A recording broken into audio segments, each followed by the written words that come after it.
चाहते हो? तुरंत बोलेगा मैं डॉक्टर बनना चाहता हूँ, मैं इंजीनियर बनना चाहता हूँ। जब छोटा 5 साल का बच्चा अपना लक्ष्य बनाकर चलता है, हम तो 50 साल के हो गए, हमारा लक्ष्य क्या है? किस दिशा की ओर जा रहे हो?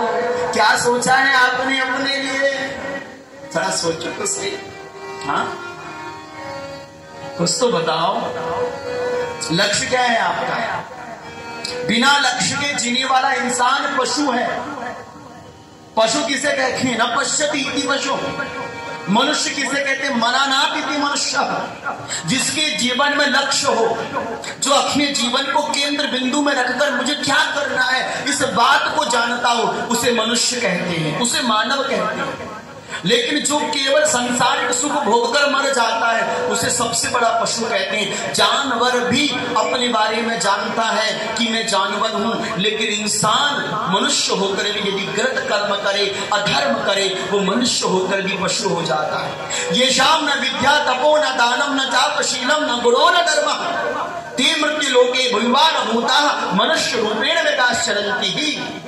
जिसको विद्या नहीं, ज्ञान नहीं, सदाचार नहीं, सद्धर्म नहीं, विवेक नहीं, जिसके अंदर शांति नहीं, जो अपने लक्ष्य से विहीन होकर काम करता है, लक्ष्य विहीन पशु ही समाना, वो इंसान बिना पूछ के पशु है। इंसान का खाली चोला पहना है, बाकी उसके पास उसका कोई एम नहीं है, उसका कोई गोल नहीं है। जीवन में एक लक्ष्य होना चाहिए हमारा।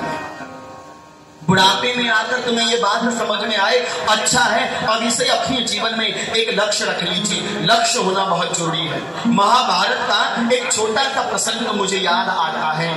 द्रोणाचार्य पांडवों के गुरुजी हैं और कौरवों के गुरुजी हैं। दूर एक पेड़ पर, आपने सुनी भी होगी कथा, दूर एक पेड़ पर एक छोटा सा पंछी बैठा दिया गया,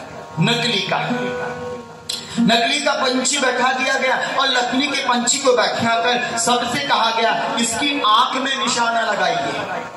कहां निशाना लगाइए? आंख पर निशाना लगाइए। अब पहले कौरव आए, किसी का टहनी में लगता, किसी का पत्ते में लगता, किसी का पंख में लगता, किसी कहीं लगता, सबके निशाने चूक गए। अंत में अर्जुन आ गए।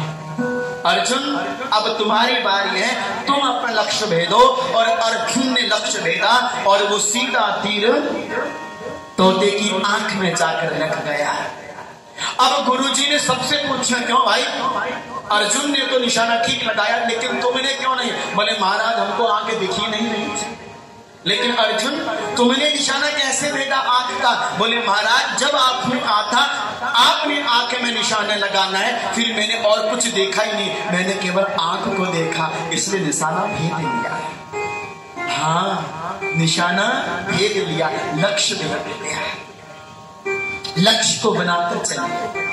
आपका एक ही लक्ष्य है, जीवन के कर्तव्यों का निर्वाह करते करते अपने भगवान से मिलना, उनका भजन करना, उनका चिंतन करना, उनका सुमिरन करना, उनका ध्यान करना।